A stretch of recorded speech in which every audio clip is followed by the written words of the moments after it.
There's a clinic in Shelby Township, Michigan called Companion Animal Care Clinic. The owner, Wayne Gilchrist, describes his practice as a full service veterinary hospital that specializes in compassionate care and the highest quality medical, surgical, dental, and wellness healthcare for dogs and cats. We get to know our patients and their owners. You become part of our family. Sounds really good, right?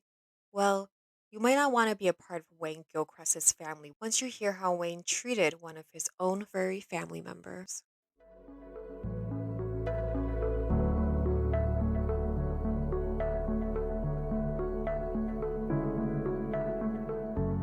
I'm your host, Hepburn, and you're listening to the Voiceless Speak Forever podcast, a true crime podcast dedicated to exposing the many misdeeds and abuses done to animals. And every week, I'll be covering a new animal abuse case.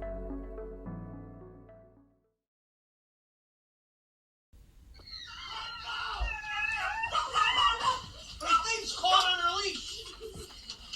Guys, let go when I say let go. Oh, I thought you were talking to her, not me. No.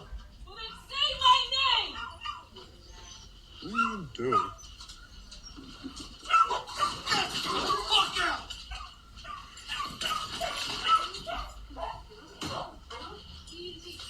Get over here. Get over here. Get over here.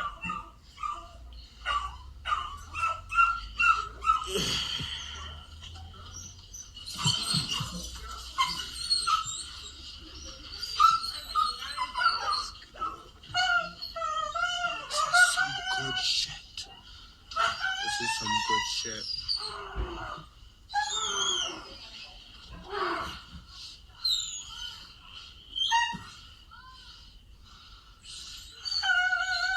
I will fuck your fucking life up, bitch.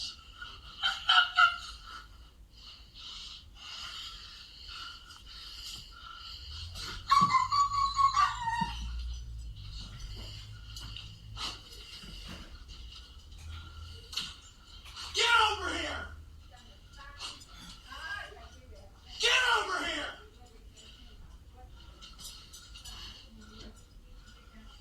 This is some really good shit.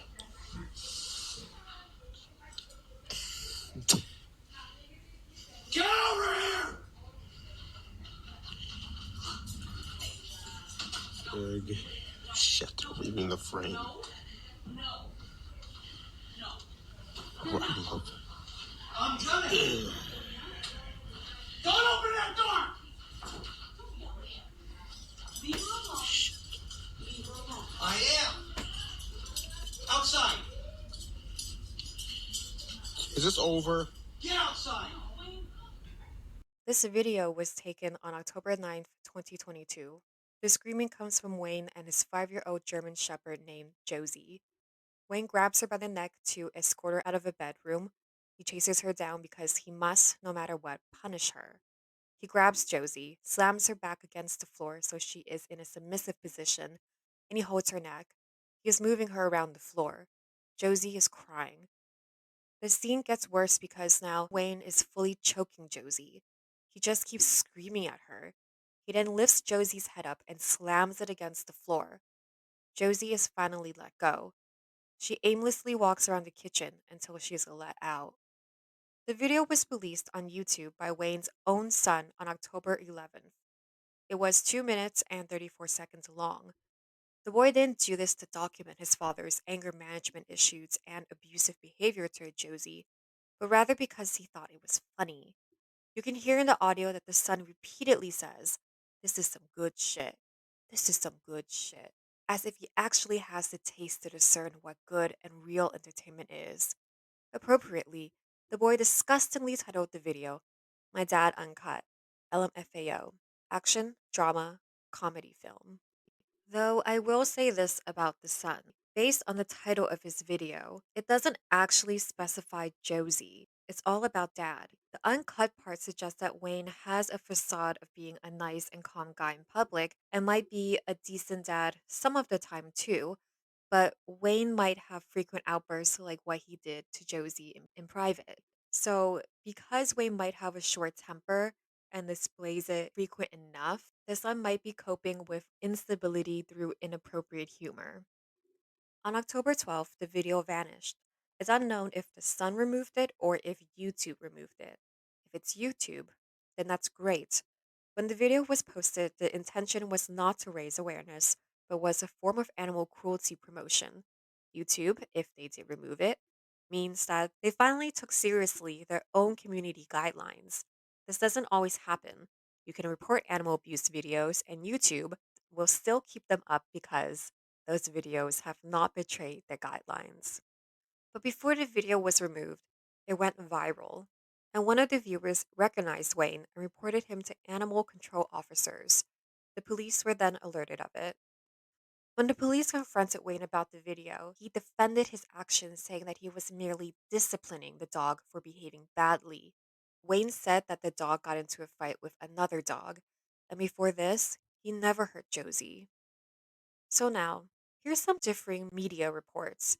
In all reports, the fact of Josie biting another dog is reported, but only some outlets report that Josie also bit a kid. Did he tell that to the police right when they started questioning him, or did he include it after he was questioned to greater justify his actions? This inconsistency is suspect because if Josie bit a kid, why aren't there more reports about this? How serious was the bite? Because if it was really as bad as what Wayne is implying it is, then why is the information available very much pro animal?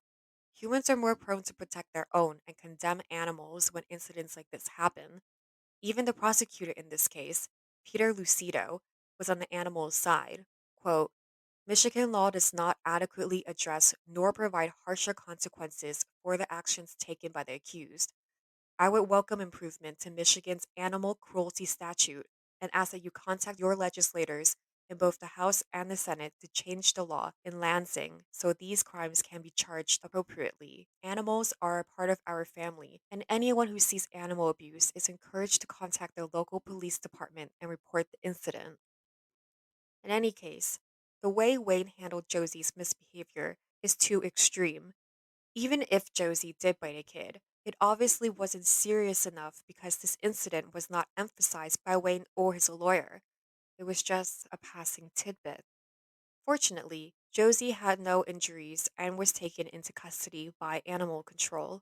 Wayne's two other dogs were taken in as well. Wayne was charged with a misdemeanor, which carries a penalty of 93 days in jail, a $1,000 fine, up to 200 hours of community service, or any combination of these. On October 21st, he was arraigned. Wayne pled not guilty. The bond was set at $25,000. The judge, Jennifer Anderley, stated that all three dogs taken from the residence were not to be returned to him at this time. Additionally, while on bond, Wade cannot have any contact with any animal, and he must take a cognitive behavioral therapy test, not drink any alcohol or take drugs, and be tested 3 times a week. Satisfyingly, Judge Anderley also berated Wayne by saying, You had an obligation, sir, to de escalate, not seek an animal or human out, but as charged here today, sir, you have an obligation, not only pursuant to your training and expertise, but as a human being to de escalate a situation and not make it worse. You did not do that.